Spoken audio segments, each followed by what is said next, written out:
Hello and happy Friday. Welcome to This Week at the Movies. I am Matt and I am here to talk about a couple of interesting films that were released this week. Two of them in theaters, one of them that is on streaming. Hope you're having a wonderful Friday. Let's dive in and look at some of the offerings that are now available this week. And the biggest release of the week is Nobody 2. This is a sequel to the surprise 2021 kind of action comedy hit. It comes from writer Derek Kolstad, who worked on the script with Aaron Rabin. Kolstad actually scripted the first three John Wick movies. So if you're getting that kind of sense of maybe suburban John Wick or John Wick crossed with the movie Vacation, that's certainly a vibe that I think comes across, and it comes across earnestly. Bob Odenkirk is back here playing the lead role of Hutch Manziel. He's still trying to balance being a family man with his job, but it's no longer a secret. His family knows what he's doing. And in fact, he's been working so much, he's sort of become an empty chair at the dinner table in their lives. This causes a little bit of frustration for his wife, Becca, played by Connie Nielsen, who asks him to find a way to be more present. Well, as he's trying to think about how he can best serve his family, and he's on a particularly violent job, he sees a bumper sticker for a kind of Midwest water park, theme park, escape park that he remembered going to with his own father as a child. So he returns home, pitches the idea of taking a week off in the summer to take his family to this water park. They reluctantly agree. His wife, Becca, a little amused by it. His daughter, Sammy, a little amused. His son, Brady, played by Gage Monroe, not that interested, but they all end up going. He picks up his father, played by Christopher Lloyd, along the way, and they go out there to have a good time. But it turns out the water park isn't quite what he remembered, and the town isn't quite as friendly as he remembered. He soon clashes with kind of a surly sheriff, played by Colin Hanks. And it turns out that this town is kind of existing as a front for a large criminal organization run by a very vicious woman named Lendina, played by Sharon Stone. And when Hutch kind of runs afoul of her operation, it brings her out, and violence and mayhem ensue. And that's kind of what you're looking for in these movies. The first one of these movies was 91 minutes. This 98 minutes probably follows the same vein, doesn't really wear out its welcome, kind of launches you right back into this world, a lot of familiar characters. Plus, you get some new fun faces. It was fun having Christopher Lloyd, RZA, is in there as Hutch's brother Harry, so that's fun. You get John Ortiz in here. Sharon Stone has a couple of fun moments. Particularly a kind of dancing segment that's a little bit fun, but her character very thin. Character for Colin Hanks is Sheriff Abel, very thin. Even John Ortiz, Wyatt Martin, his character very thin. They aren't really interested in giving you a lot to chew on here in terms of character and narrative, which is fine. The action sequences mostly work, but I didn't think this had quite the same humor, intrigue, and charm of the first one. This feels like a pretty sturdy by the numbers action film. The cross between a John Wick and the movie Vacation, especially with him taking his family on a road trip going to a theme park that he went to as a young man, that had a little bit of nostalgia and fun, but overall this felt a little slow at times. It feels like the plot basically exists to connect some of these action sequences, and the action sequences were fine and fun. I like Odenkirk in this role. I enjoy Connie Nielsen.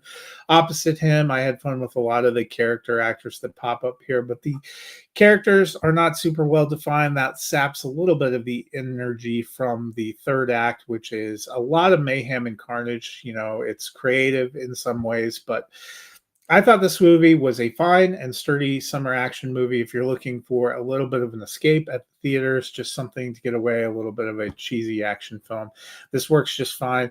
I'm giving it kind of a thumbs neutral. I didn't love it, but I didn't dislike it either. I don't think it kind of lives up to the original.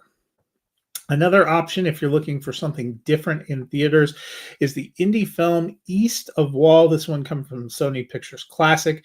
It was a winner of an audience award at the Sundance Film Festival earlier this year, got picked up, and now is being released. It comes from writer-director Kate Beecroft, who worked very hard to kind of tell the story of this ranch providing refuge for a wayward group of teenagers in the Badlands of the Dakotas.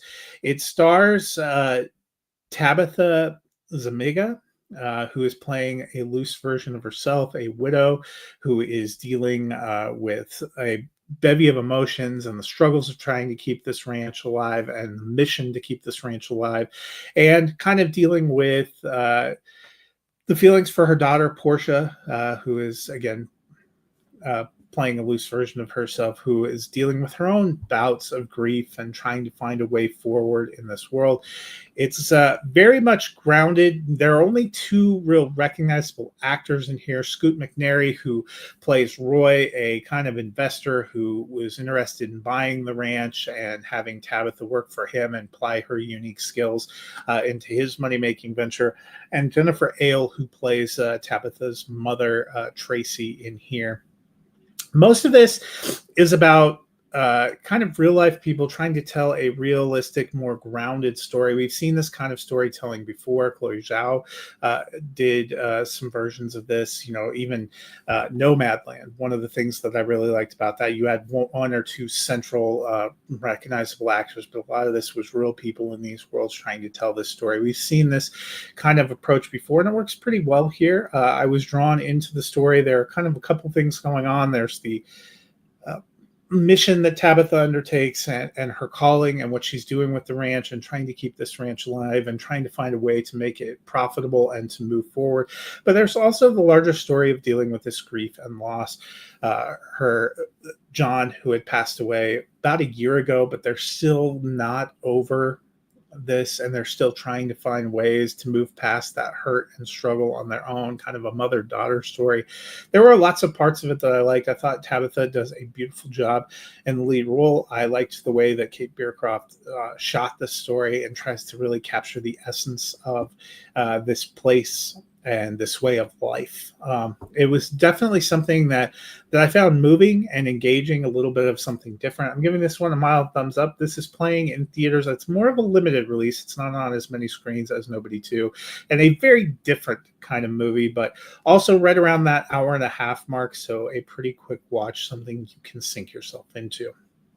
But if you don't want to go out to the theaters, is there an option for you? Well, Netflix has a new film that dropped today, a streaming film called Night Always Comes, fronted by Vanessa Kirby. You can see her in theaters right now as part of the Fantastic Four, but this is a very different kind of role here. She plays a woman named Lynette who, over the course of one very bad day and one very long night, has to try to come up with a large sum of money to try to put down a down payment to save her family home from going into foreclosure. She sees it as potentially a place where her brother Kenny, played by Zach Gottsagen, who has his own mental challenges, can find a home and that she can share with her mother, Doreen, played by Jennifer Jason Leigh, but they are not quite on the same page.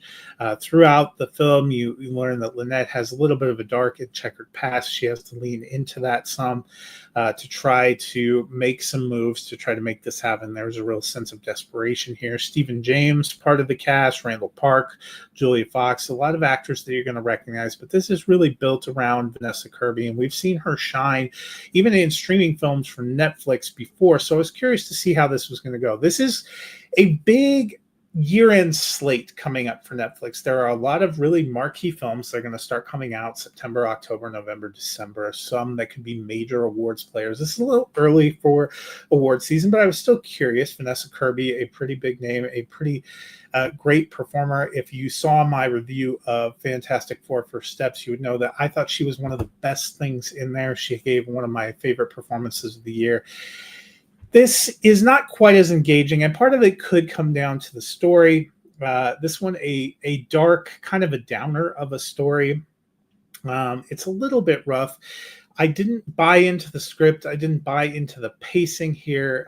I didn't totally buy into the journey. And I thought the ending was pretty much resoundingly unsatisfying. Not where I thought this was going to be going. So I'm giving this one a thumbs down. It's kind of a mild thumbs down. I didn't hate the movie, but it is not a great watch. If you are looking to just kick back, put your feet up, wipe the cares of the week away, and watch a streaming film, this probably isn't what you're looking for. There again, Kirby is pretty solid here, but not my favorite of her performances. And it's just a very unsatisfying story, kind of from start to finish. Not enough about the world is fleshed out, not really enough about her background and her relationship is fleshed out. I wasn't ever sure how I was supposed to feel about Jennifer Jason Leigh's character.